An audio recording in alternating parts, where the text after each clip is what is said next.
Assalamualaikum warahmatullahi wabarakatuh. Bismillahirrahmanirrahim. Alhamdulillahirabbil alamin. Wassalatu wassalamu ala Rasulillah wa ala alihi wa sahbihi wa mawalah ma ba'du.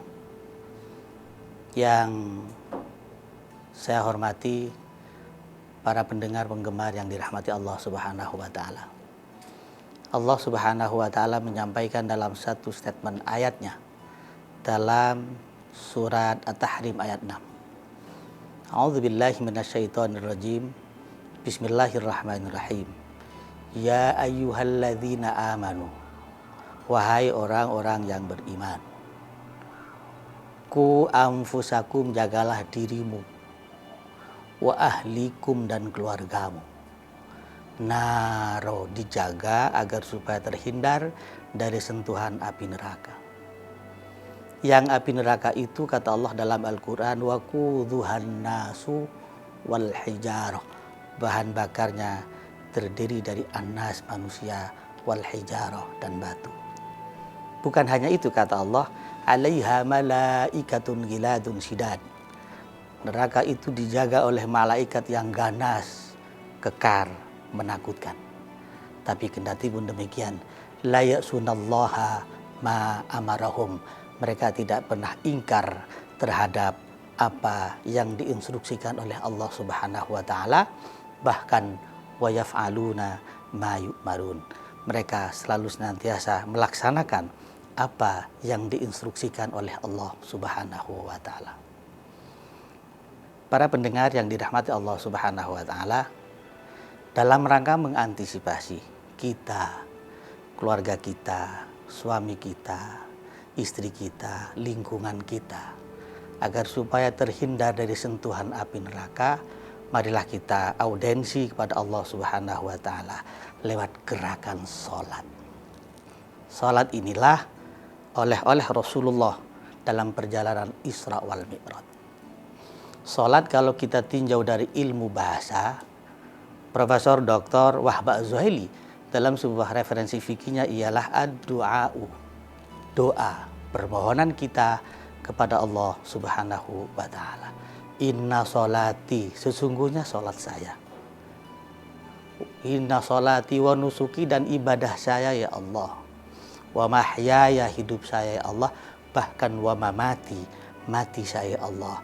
Lillahi rabbil alamin, semata-mata hanya kami persembahkan pada Allah Subhanahu wa taala.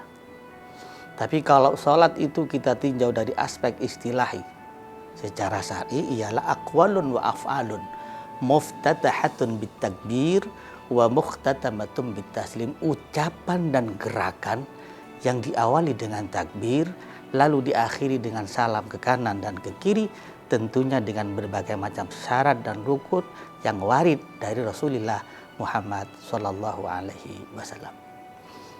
Para pendengar yang dirahmati Allah Subhanahu wa taala, ada sebuah amanah yang diberikan oleh Allah Subhanahu wa taala kepada kita tentang salat anak kita. Yang amanah ini nanti akan dimintai pertanggungjawaban di hadapan Allah Subhanahu wa taala. Kata Rasulullah, muru, instruksikan auladakum, terhadap anak-anakmu. Instruksi apa? Bis sholati, untuk menunaikan ibadah sholat. Kapan itu? Idza balagha sab'a sinin, tatkala anak kita sudah umur 7 tahun. Ada sebuah amanah yang diberikan oleh Allah kepada orang tua kita tentang sholat anak kita manakala anak kita sudah umur 7 tahun. Seandainya orang tua kita lupa, lalai terhadap pendidikan sholat anak kita, lalu mungkin karena kesibukan orang tua hingga akhirnya lupa terhadap sholat anak kita, satu saat kita akan dimintai pertanggungjawaban di hadapan Allah Subhanahu wa taala. Maka ingat, di saat Allah minta pertanggungjawaban itu, yang akan berbicara di hadapan Allah bukan lisan kita.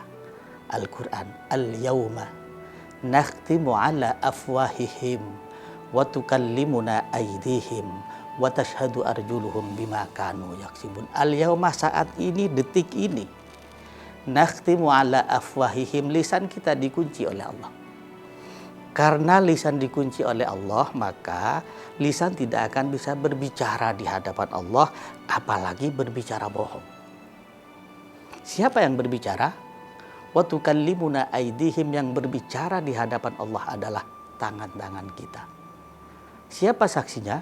Wa tashhadu arjuluhum bima kanu yaksibun, yang menjadi saksi di hadapan Allah Subhanahu wa taala adalah kaki-kaki kita, bima kanu yaksibun, terhadap apa yang kita kerjakan. Itu yang pertama. Instruksikan kepada anak kita untuk muru auladakum bis shalah, untuk menunaikan ibadah shalah manakala anak kita sudah umur 7 tahun. Berikutnya yang kedua, pesan Rasulullah Muhammad SAW ialah wadribuhum, pukul anak kita idza balagha asra sidin, tatkala anak kita sudah umur 10 tahun. Jadi kalau anak kita sudah umur 10 tahun, lalu anak kita tidak mau menunaikan ibadah sholat, maka kewajiban kita orang tua, amanah yang diberikan oleh Allah kepada kita orang tua, fadribuhu, pukul anak kita. Yang pukulan tadi itu ialah litarbiyati, dalam rangka mendidik pada sang anak. Ghairi mubarrihin, yang pukulan tadi itu tidak menyakitkan pada diri sang anak, hingga akhirnya sang anak tidak mau menunaikan ibadah sholat. Betapa berat amanah ini yang diberikan oleh Allah Subhanahu wa taala kepada kita. Jadi amanah. Mahiyal amanah itu apa sih amanah itu?